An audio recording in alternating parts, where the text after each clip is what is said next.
Driving solo, I'm just swerving through my ends. When I'm sober, I just don't like who I am. Hold me up before and I feel like myself. Hey everyone, welcome back to my channel. So today we're going to be making macaroni and cheese. I'm just going in with 2 bags of elbow macaroni noodles. And I already salted and oiled the water off camera. I just use olive oil. Sometimes I use butter just to make sure that the noodles don't stick. And you want to make sure that you're continuously stirring it so that they don't stick together, so that they're all just, individually separated. So once you add all the ingredients, you don't have like lumps. And this is my smoked Gouda. I decided to cut this, but I would strongly suggest that if you have a cheese grater, I would suggest grating it because this cheese is extremely hard to melt. It takes forever for this cheese to melt down. If you don't have a grater, I would suggest cutting it in way smaller sections than I'm doing because I don't know if it's because the cheese is cured, but the melting process is horrifying. You will have clumps of smoked Gouda still in your macaroni, and it's more so just like the edge pieces. I know a lot of people cut the edge pieces off, but it's edible, so I just go ahead and keep it.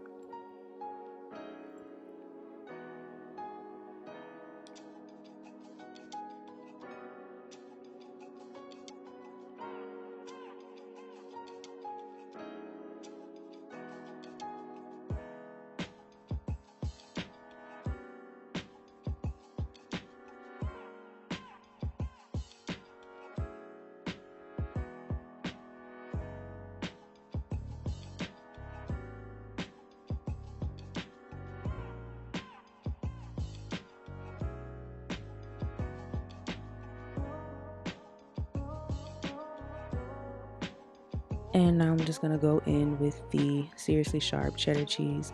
This is like the best cheese. I am a white cheddar everything type of person. White cheddar Cheez-Its, white cheddar popcorn. I just love white cheddar so much. The flavor profile is great, but with sharp cheddar, the sharper it is, it has like more of a tartness to it, which is actually not going to be bad with the smoked Gouda because the smoked Gouda is going to have more of like a bacon type of flavor. So it matches well, trust me.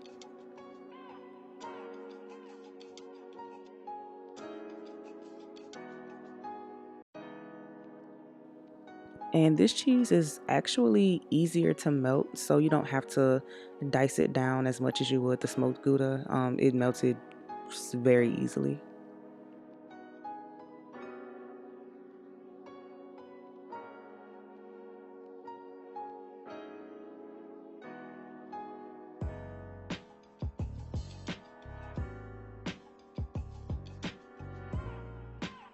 And I just drain the water off the pasta. You're gonna put it onto a medium fire, and I use heavy cream. Y'all, if you're making 2 bags of pasta, your heavy cream should reflect that. Do not be like me and use one of those. If you can find a taller one, use the taller one. But if you're just making like 1 bag, then that's fine. And I'm gonna cut off, I think I cut off about maybe a fourth a block of that butter. Yeah, it was about a fourth.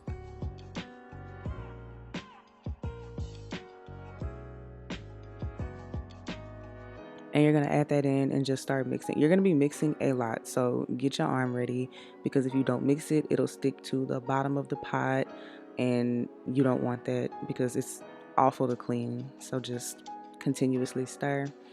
And I would suggest like adding the cheese kind of little by little just to make sure like it's all melted in. So you can just start with the easier to melt cheese and just fold it into the noodles, and you'll start to see like the texture and the consistency of the macaroni and cheese kind of change from that kind of milky texture to a more thick, creamy texture.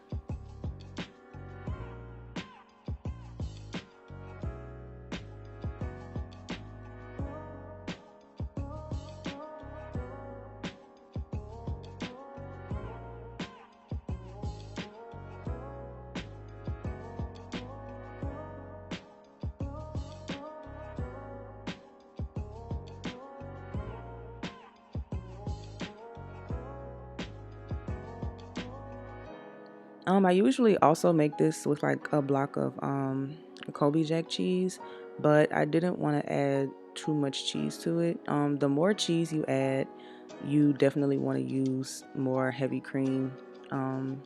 It will just loosen it up a little bit more so that when you bake it, it's not super dry when you take it out of the oven.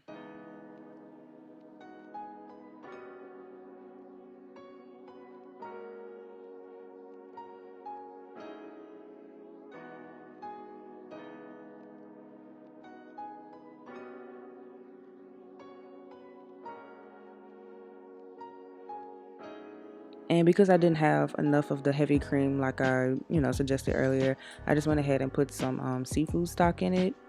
It also adds a little bit of flavor to it. You don't have to use seafood stock. That's just what I had on hand. But if you want to use um, any cream of anything to give it like just a little bit of extra flavor, that's also fine. You just want to make sure that it's a little loose so that when you bake it, it's not dry.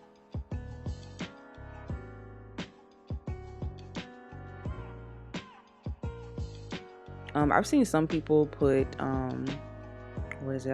I've seen some people put sour cream in their macaroni and cheese. Baby, I'm not doing that. I'm sorry. I can't. And I also don't make a roux for it. I'm not doing that either. And it didn't show it, but I did put salt and pepper on that. Um and I'm just gonna go in with some smoked paprika.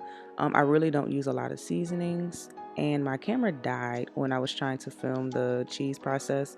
I just topped it off with some Kobe Jack shredded cheese and put it in the oven on, I think, 300 for about 15 minutes just to melt the cheese on top. And this is the final result. And you can see just how it's not dry underneath all the cheese. And that's the final product. Thank you guys for watching. Don't forget to like, comment, and subscribe, and I'll see you in my next video.